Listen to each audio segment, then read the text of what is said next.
Mara takes care of you. Welcome to another exciting episode of Earth Check. My name is Anne Mashari, and today's episode, as my background says, we're still in Mara, to be precise, Embo Camp.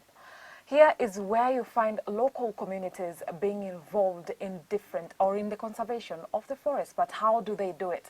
I'm sitting down with Amos, the co-founder of Friends of Mara, to expound on the same.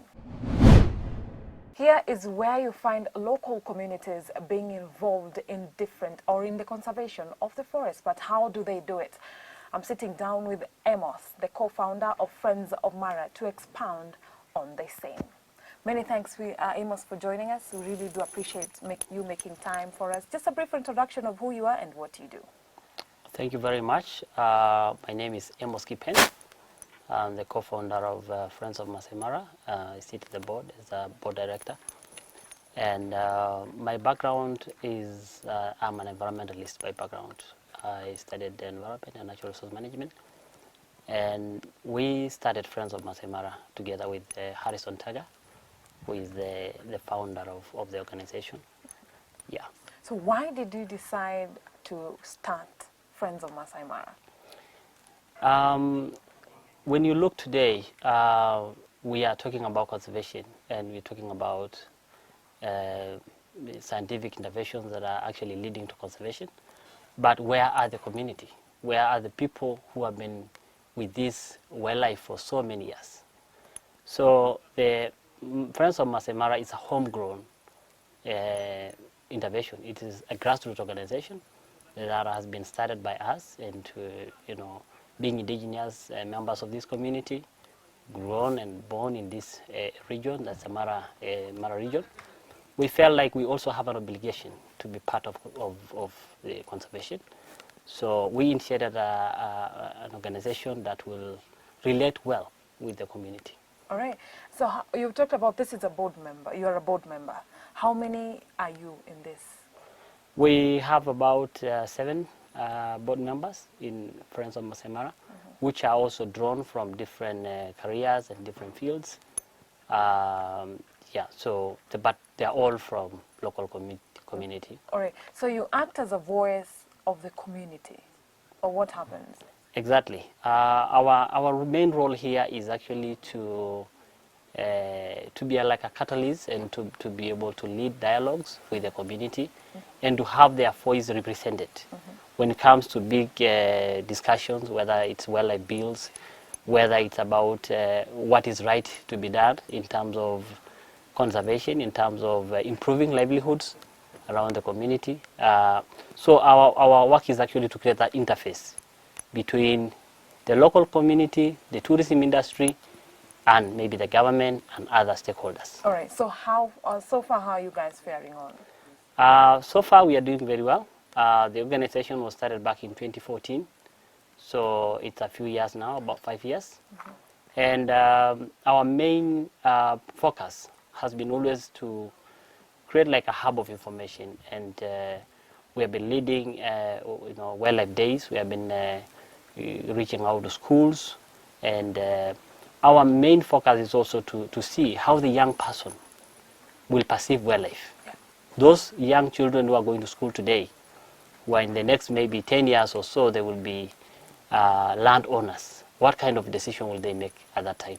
So it's about working with the local community to improve their attitudes towards conservation, and also to educate the outside world about what the local people feel about, what they want to see being done, because more often these people are left out and decisions are made without their presence, which is very detrimental. All right. So you involving the local community is one of the major steps that we can use in the conservation of forests. But let's talk about the partnership you have with Maasai Mara.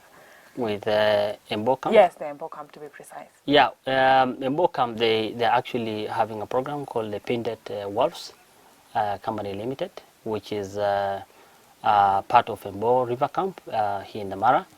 And we have formalized our partnership with them as Friends of Maasai Mara on 2 major grounds. One is to conserve nature, and the second is actually to empower the local people. So being an eco camp, which is also interested in giving back to the community, it became very easy to engage with them and to partner with them, because we all have almost our objectives are aligned, in the sense that they are eco, they are already focused in making sure that the environment is well taken care of, even though they are doing business, but also giving back to the local community. And so we have a partnership that is geared towards enhancing what goes on outside in the community. So we have a partnership with them. All right. You talk about this partnership, and is there projects that you're involved in? And if there are, what are these projects? So we have a number of projects that we have already started with them, and we have other few that we envision to implement together. One of the recent projects that we engaged with in Mbokam is a water project in a village called Talek, which is the neighboring village here. We started a water project which involves women. Okay. So we have a group of women who are involving in running a water business. We actually dug a borehole and also installed a filtration system, which is called a SunSpring. It is a system that has been imported from the US. It actually filters water and gives it to the best standard. Mm-hmm. So these women are involved in managing day-to-day management of the project. They also get any revenue that comes out of water sales. So Mbokam has also come on board to support that project. One is actually to get that water to serve in their camp, to use in their kitchen and maybe for their guests and so forth. And whatever proceed that comes out of it will go to these women. So these women today, they can have an income to help themselves. Mm-hmm. So that is one of the quickest and recent programs that we have started with them. We also envision into going into research, into monitoring of wildlife. One of the projects that we are looking into doing together is actually monitoring the wild dogs. If you look today, the wild dogs are very hard to see. And for many years, we know in the history that they have been suffering. They have been actually, their population has gone low because of many reasons. And today we're trying to see how do we recover back these species. Because this species is actually disappearing. It's also a very key species when it comes to wildlife and so forth. So that is maybe a long-term project that we want to do with them. But beside it also we have an education program that is actually reaching out to public schools. So currently we have 10 schools which we are working with. And in these 10 schools we do wildlife, we screen wildlife films and educate these kids on wildlife and giving them information, and also organizing some trips for them to go out and have a safari experience, which many of them could have not been able to have a chance without that kind of intervention. All right. So, I've seen, those are some of them, but I'm also interested in the women. And so far, have you seen any changes in their lives, in their livelihood, and probably in their families? I can tell you for sure there is a lot of social change. Okay. When you look at these women before, these women were just sitting in the shade in the village. Some of them have never been to school. They have children, and they have families to take care of. They don't have any income. Some of them, and unfortunately, we have some incidences where some of the women, at the cost of drawing water from the river, have even succumbed to death. We have some few women who have been crushed down by elephants, attacked by buffaloes, and also going to the river to fetch water takes a lot of time. It takes a whole day, which actually that time could have been used for valuable causes. So, and going to the river to fetch this water, again, is to not save and clean water. Yeah. So they are fetching water which will in return will go back, and the children are affected with waterborne diseases and all that, and they spend a lot of time in the clinic. But today, when they are having access to this safe and clean drinking water, that is one of the impact that we have seen, that their families are more healthier. Secondly, time has been saved for them. Instead of going, and sometimes the river can go dry and they have to go far, to maybe 10 kilometers or so to fetch this water has been brought to their village.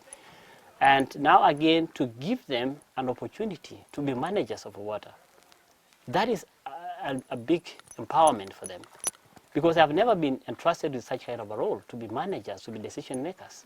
So we are giving them that capacity also to be, to provide a very important service to the society.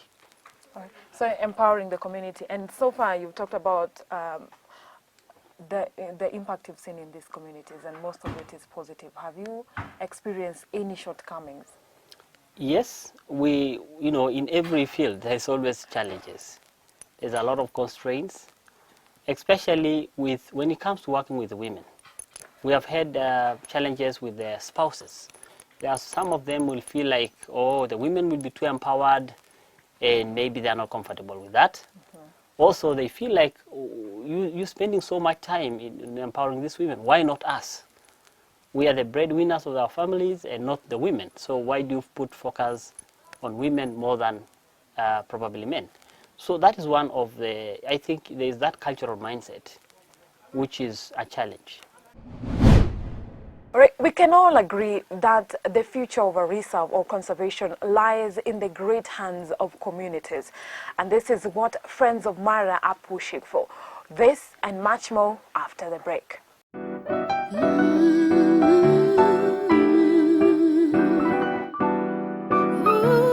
Ooh, freshness, sweetness, happiness that the surrounding breeze.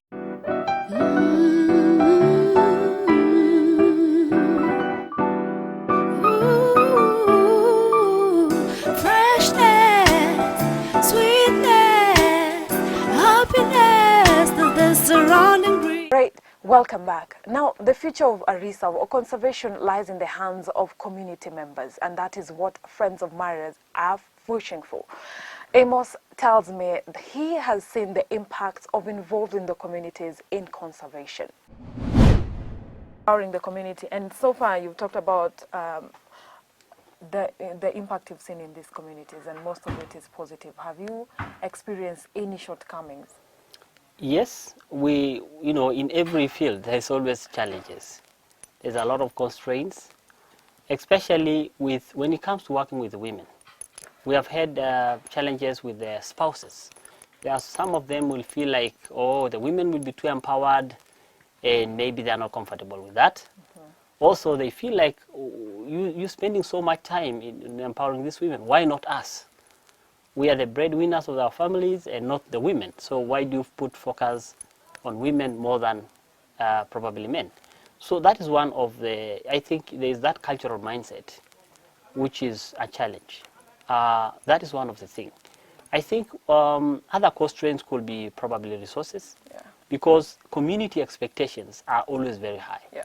So when you start a program like this, they will feel like you're going to bring heaven down to them, which actually that is impossible. So there's also that kind of managing expectations. All right. So in this, of course, being a board member, there are different roles and responsibilities. Do these board members have different roles in which they play, or all of you have the same, are in the same capacity of doing the same things? No, we all have different roles, definitely. Just we have a structure, like a governance structure in our organization. We have Harrison Taga, who is the CEO of the organization, and we have a guy called John Kisimir, who is the chairperson.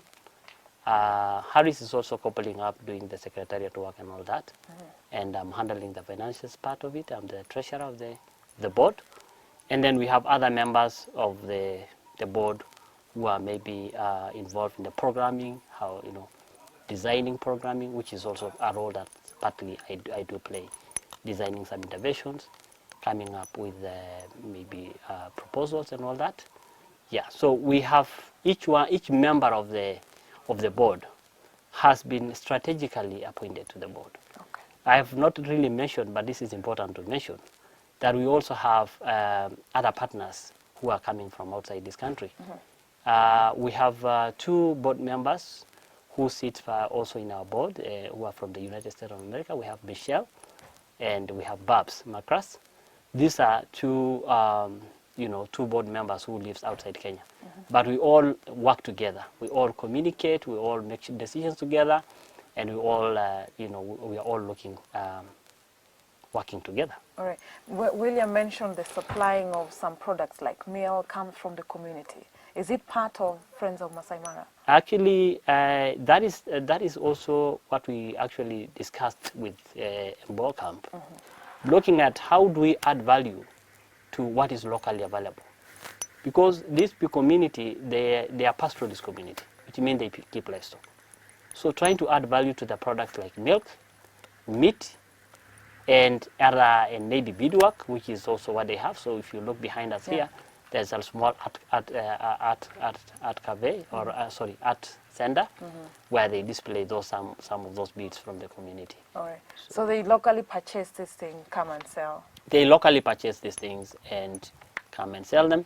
So our work is also to ensure that there is quality in those products. All right. Because being an eco camp like this, which is also receiving high-end tourists, then it means the supplies also must meet those standards. All right. So that is also one of our primary goals, is to ensure that we check on the products and that they get a value out of it. Let's talk about the future of the Friends of Maasai Mara. What's the plan?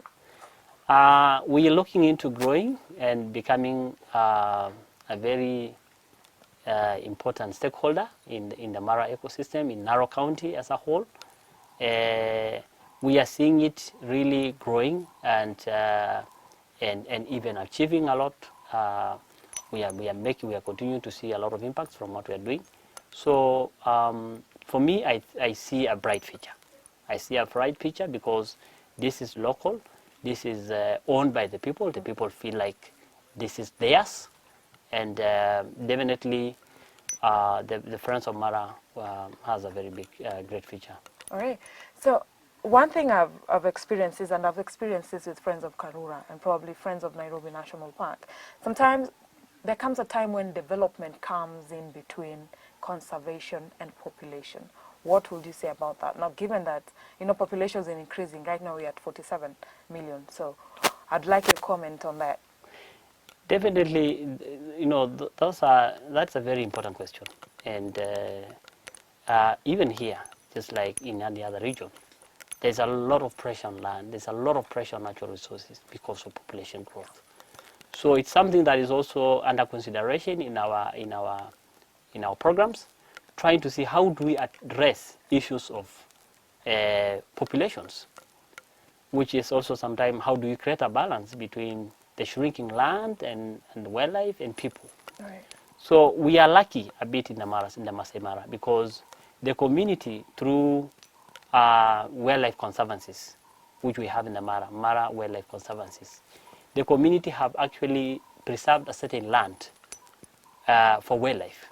So this actually have enabled the community to make arrangements on settlement areas and areas that are exclusively kept for wildlife. So this becomes like a buffer zone to the National Reserve. So currently the National Reserve itself is not getting so much pressure from the neighboring communities because the community have already created a land where they can graze the animals, where they can also receive a revenue through tourism and all that. But we also have a challenge with actually some of the change of land use and other people feeling like coming up with different properties that might conflict with what is there. All right. So Amos, we've really learned so much on you. So your parting shot, what will be your closing remarks? I would like to say this is great, and thank you for giving us a chance as an organization to speak here and to share our message out there. I would like to say to everyone that conservation is good, and the future it depends on what we do as a people. And normally we say that everyone has something that they can do. We don't have to really do big things in order to make change. So if we do something small, and if we listen very well to everyone, so that we give time and we give space, and I think this is incredible for you to come all the way to the rural communities and reaching out, people who are working with in these extreme environments. This is really great, and I think this is a very good initiative by your TV and all that. So thank you very much. Anytime. Many thanks for joining us, Amos. I'd really appreciate. And as you said, I can agree. No, we can all do something, no matter how small it is. And you're doing a great job. I'm pretty sure I'll be here some few months down the line to support you. And if there's any platform, are you guys on Facebook, on Twitter? We can look we are on Twitter, we are on Facebook, we have a website, www.friendsofmaasaimara.org. You can always find us there. Anyone who comes to Mara, anyone who loves Mara, anyone who loves this environment, you're part of us. All right. I'll look for you, and I'm sure our viewers out there will be able to follow you guys on the various social platforms. Thank you once again, and God bless. God bless you too. Thank you. You can all do something. Those are the words of the co-founder of Friends of Maasai Mara, Amos himself. And I cannot agree further with those statements. Well, that's all we had for you in today's episode. My name is Anne Masharie. As I've always told you, if you really want to make an impact, find your broom. Until next time, stay tuned.